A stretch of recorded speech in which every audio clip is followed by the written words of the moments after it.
Welcome to my channel. ఈ video అయితే కొంచెం లేట్ అయిందండి. నేను ఎక్కడికి వెళ్తున్నాను అనేది చెప్పేస్తాను. బస్సులో ఉండి ఏం చేస్తున్నాను అనుకుంటున్నారా? బస్సులో అయితే నేను చెన్నై అయితే వెళ్తున్నాను మా వాళ్ళతో. బస్సులో బుక్ చేసిన సీట్ నెంబర్స్ ఎక్కడ ఉన్నాయని చెప్పేసి చూస్తుంది కృప అయితే. ఆల్మోస్ట్ ఇక్కడ ఉన్నాయి అక్కడ ఉన్నాయని చెప్పేసి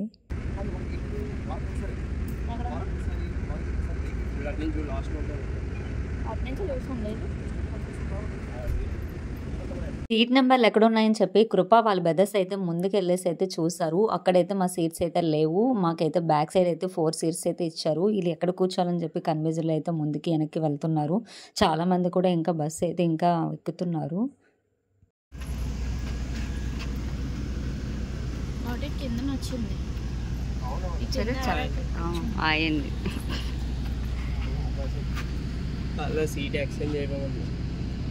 ఆ సీట్స్ మాకు వచ్చేసాయి 4 సీట్స్ అయితే.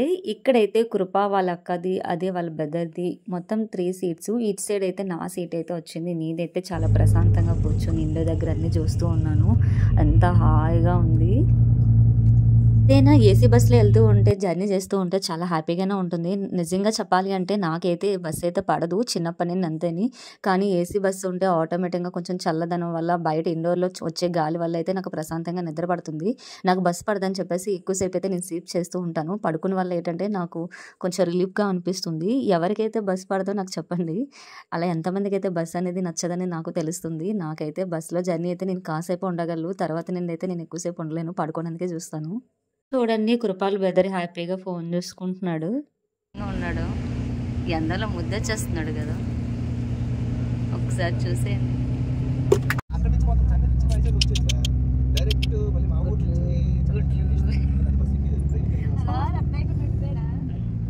మేడం గారు ఫోన్ మాట్లాడుతున్నారు. నవ్వు బాబు చూడండి ఎలా చూస్తున్నాడో. పైన వచ్చే ఏసీ వల్ల అదే విండోస్లో అన్నీ కనిపిస్తుందని చెప్పేసి కొంచెం కూడా వేయలేదు, అలా చూస్తూనే ఉన్నాడు కెమెరా సైడ్ అయితే. ఇక్కడ కూర్చున్న వాళ్ళు ఎవరు అనుకుంటున్నారా? వాళ్ళైతే నాకు మరదలు అవుతుంది కృప. వాళ్ళ ఓన్ సిస్టర్ పక్కన కూర్చున్న అమ్మాయి, వాళ్ళ బ్రదర్ పక్క సీట్లో కూర్చున్నారు. మొత్తం మేము 4 మెంబర్స్ అయితే చెన్నై వెళ్తున్నాము. ఇక్కడ కనిపిస్తుంది కదా నా ఇండోరు. ఇక్కడ నేను కూర్చున్నది అయితే చాలా ప్రశాంతంగా అయితే అనిపిస్తుంది. ఆల్మోస్ట్ మేము సగం వరకు వెళ్ళిపోయినట్టే రీచ్ అయ్యాము. ఇంకా చాలా రీచ్ అవ్వాలి. నైట్కి అయితే ఇక్కడే షిఫ్ట్ చేయాలి. నైట్ మొత్తం జర్నీ చేస్తూనే ఉండాలి. ఇంకా చెన్నై వచ్చినంత వరకు బేక్ ఎప్పుడిస్తారని చెప్పేసి వెయిట్ చేస్తున్నాము. బేక్ ఇవ్వగానే కిందకి వెళ్దాం అనుకున్నాము. కానీ ఈలోపే కృప చాలా ఎంత విషయాలు అయితే చేస్తుంది.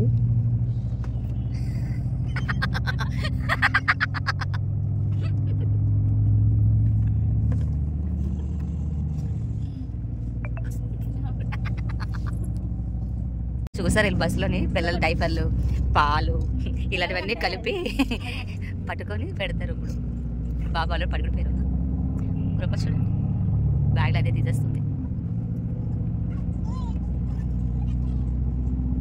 పాలు పేపర్ అండి. పాలు పేపర్ ఎవరు పెడతారు?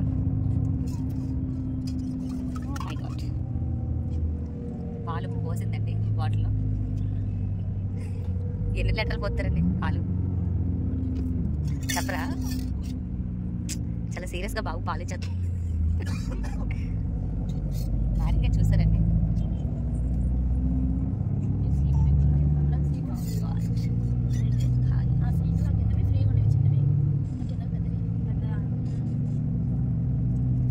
ఇప్పుడు బ్యాగ్ తీసి పెట్టేస్తుంది. ఇక్కడ ఎల్లో కలర్ డ్రెస్ వేసుకున్న అమ్మాయి తన బెస్టీ మరదలని చెప్పాను కదా. ఇప్పుడు వస్తున్నది అయితే తన హోన్ బ్రదర్ అనమాట. అక్కడ పక్కన కూర్చున్నది అయితే తన హోన్ సిస్టరు.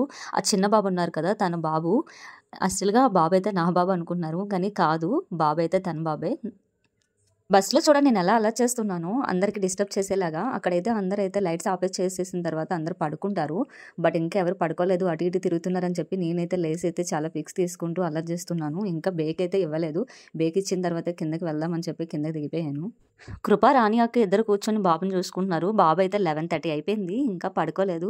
ఆ వచ్చిన వెళ్తురికి ఆ లైటింగ్స్కి అదేవిధంగా ఏసీ వల్ల అయితే చాలా హ్యాపీగా ఆడుకుంటున్నాడు పడుకోకుండా అయితే. ఇప్పుడైతే బేక్ ఇస్తున్నారని చెప్పి నేనైతే కిందకి దిగేసి వెళ్ళాలని చెప్పేసి చుట్టుపక్కలన్నీ చూసుకుంటూ పోతున్నాను. ఇక్కడ చూడండి ముందుకు వెళ్తూ ఉండేనని వెనక్కి పడిపోతున్నాను. బండి స్టార్ట్ అయ్యేటప్పుడు మనం ఏదైనా పడుకోపోతే మాత్రం కంపల్సరీగా ముందుకైతే పడిపోతాము. ఇదైతే ఒక ఊర్లోనైతే బస్ అయితే ఆపారు, బేక్ ఇచ్చారు. ఇక్కడ మనకు కావాల్సిన ఫుడ్ ఏదైనా సరే మనం తీసుకొని తినొచ్చు, మనమే చార్జ్ చేసుకోవాలి. మన బస్సు ఫ్రీగా ఇచ్చారని చెప్పి టికెట్ కట్టామని చెప్పి మనం ఫ్రీగా ఫుడ్ అయితే పెట్టరు. ఓకేనా. ఇక్కడ బ్యాక్గ్రౌండ్ వాయిస్ ఏమొస్తుంది అనుకుంటున్నారా, వీళ్ళందరూ ఫుడ్ ఒకటే తినట్లేదండి. ఇక్కడ వచ్చేది అయితే తెర మీద ఒక మూవీ అయితే వేశారు, ఆ మూవీ అయితే చక్కగా చూస్తున్నారు. మనం చెన్నై వెళ్తున్నాం. చెన్నై భోజనం కాపారు. మిస్ మౌనిత గారు చపాతీ తీసుకున్నారు, మేమేమో ఫ్రైడ్ రైస్ తీసుకున్నాం 2. ఇక్కడ ఇంకా ఉన్నాయి మన బస్ ఏది బస్ అడుపు బస్సు లేదు.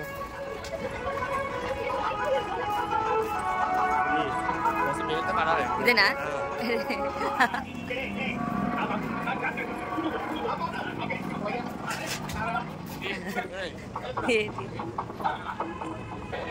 అమ్మో బ్రహ్మానందం రానాకి ఎందుకు వచ్చా బయటికి.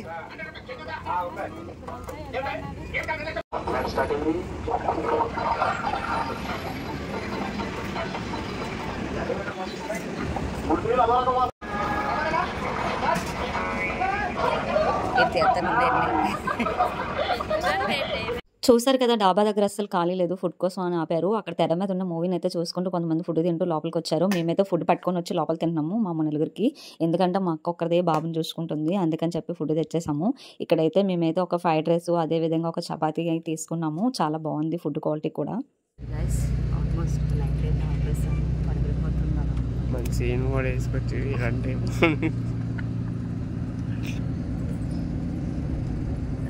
ఫుడ్ తినేసి హ్యాపీగా అయితే స్లీప్ అయితే వేసేసాను. ఇక్కడ చూడండి, నేను ఛార్జింగ్ పెట్టుకుంటూ ఫోన్ చూసుకుంటూ పడుకుంటున్నాను. ఇలా మనము ఛార్జింగ్ పెట్టుకుంటూ మనం బస్ జర్నీ చేసేటప్పుడు మన బ్యాగ్స్ అయినా ఛార్జింగ్ పెట్టుకుని మొబైల్స్ అయినా సరే మన నైట్ టైం పడుకుని వెళ్ళేటప్పుడు మాత్రం చాలా జాగ్రత్తగా అయితే చూసుకుంటూ వెళ్ళాలి. చెప్పలేము, ఒకవేళ మన దగ్గర ఉన్న వస్తువులు అనేవి ఉండొచ్చు, లేకపోవచ్చు, పోవచ్చు. అందుకనే చాలా కేరింగ్గా ఉండాలి. అదే మాకు నైట్ 2 అయిపోయింది కాబట్టి నేను ఇంకా చూస్తున్నాను ఎప్పుడు వస్తుంది చెన్నై అని చెప్పేసి. అప్పటికే చాలా వరకు రీచ్ అయిపోయాము. మధ్య మధ్యనైతే లేస్తూ ఉన్నాను, ఎందుకంటే లేస్తే నాకు అస్సలు బస్సు అయితే పడదు, అందుకని చెప్పి ఎక్కువసేపు పడుకుంటున్నాను. ఇక్కడ చూడండి, ఇంకా అలా పడుకొని లేచేటప్పటికే మార్నింగ్ అయిపోయింది.